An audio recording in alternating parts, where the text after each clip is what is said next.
Olá, meu irmão, minha irmã. Deus abençoe tua vida, teu coração, teu dia, tua família, teu trabalho. Estava aqui olhando agora as mensagens de ontem e eu digo amém a todo mundo que diz que reza por mim, que manda bênçãos para mim. Deus te abençoe. Muito obrigado. Amém, amém. Eu tomo posse, né, de todas essas bênçãos e agradeço a Deus por cada pessoa que ao me escutar faz uma oração por mim, lembra de mim com carinho, me coloca no coração com amor. Muito obrigado. Eu louvo a Deus por isso.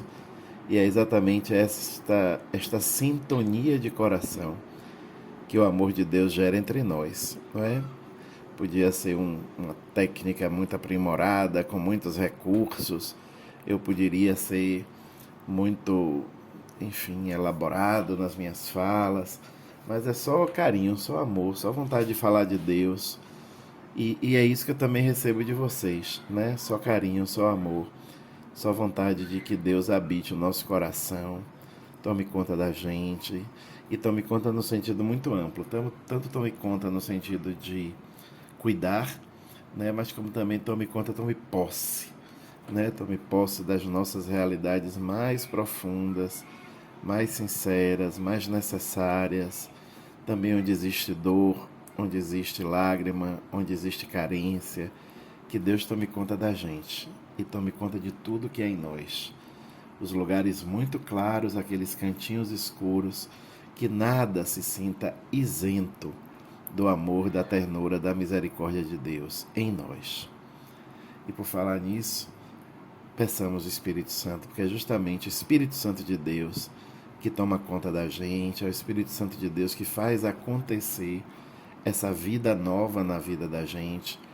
É o Espírito Santo de Deus que realiza esse amor, essa plenitude de amor, essa gratidão, essa sintonia, essa conexão profunda do coração com o coração.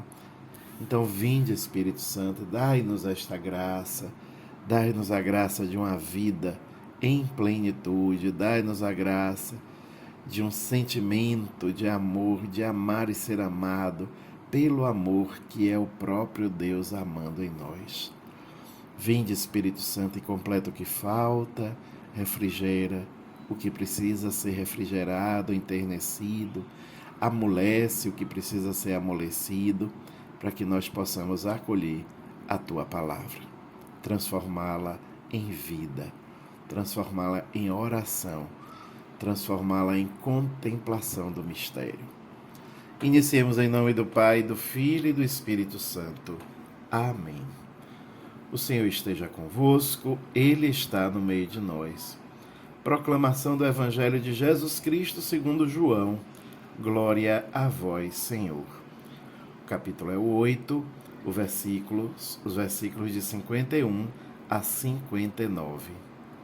Naquele tempo, disse Jesus aos judeus: em verdade eu vos digo, se alguém guardar a minha palavra, jamais verá a morte.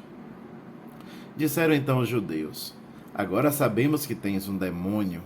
Abraão morreu e os profetas também, e tu dizes: se alguém guardar a minha palavra, jamais verá a morte.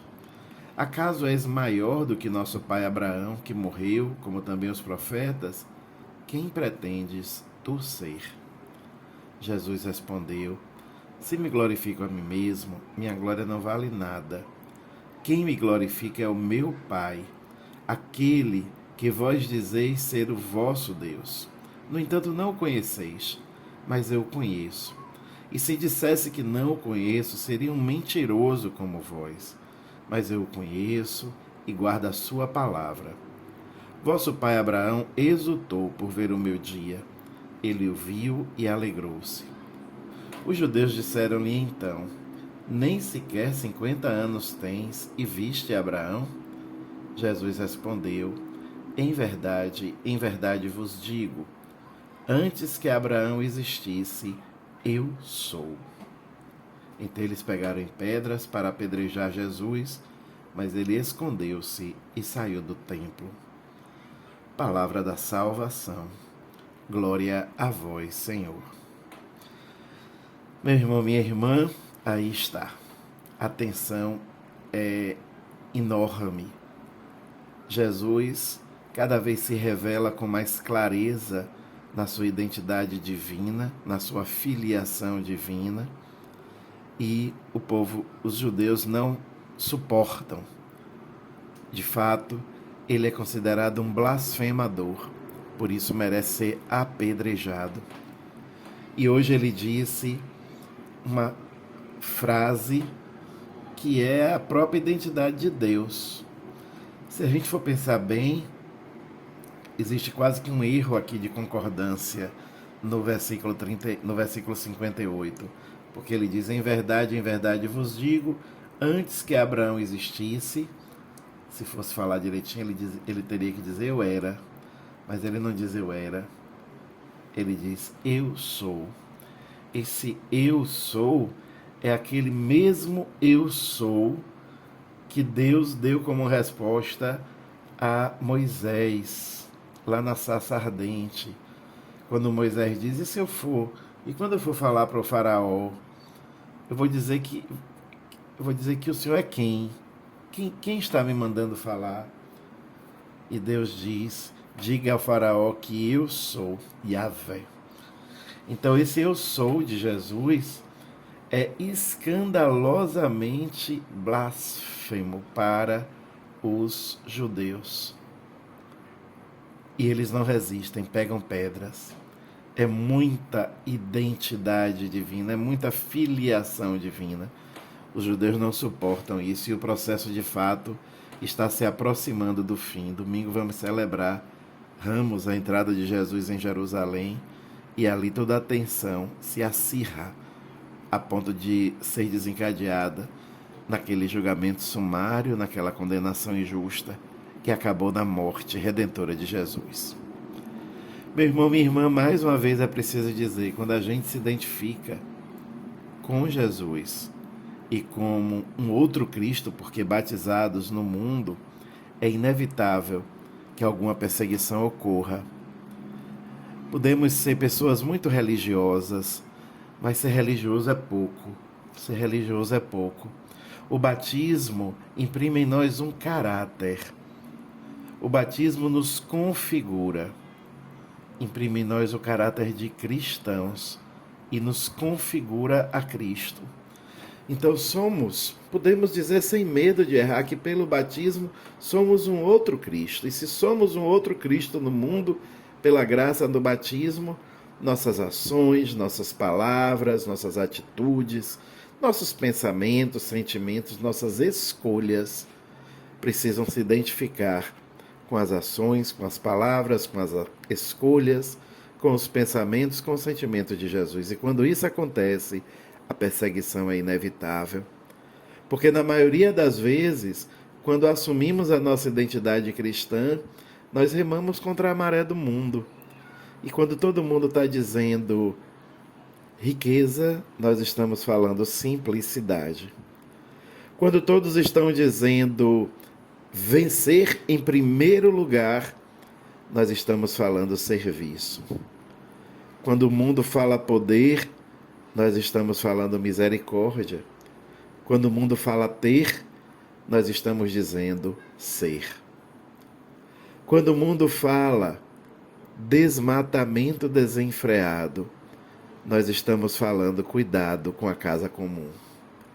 Quando o mundo fala quem é diferente é inimigo, nós estamos falando amizade social.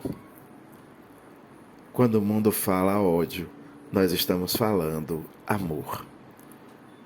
E tudo isso, que aparentemente é tão bonito e de fato é, tudo isso gera uma inevitável perseguição.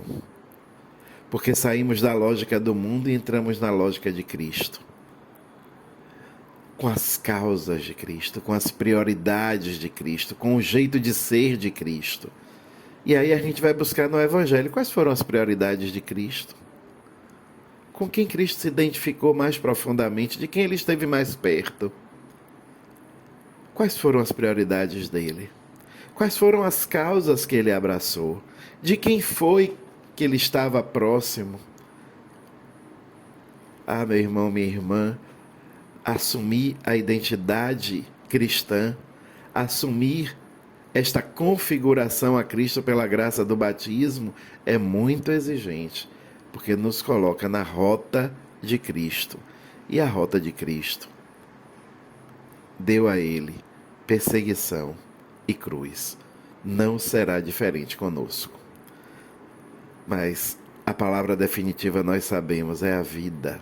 A vida sempre vence, porque depois da sombria sexta-feira veio a manhã radiosa do domingo de Páscoa.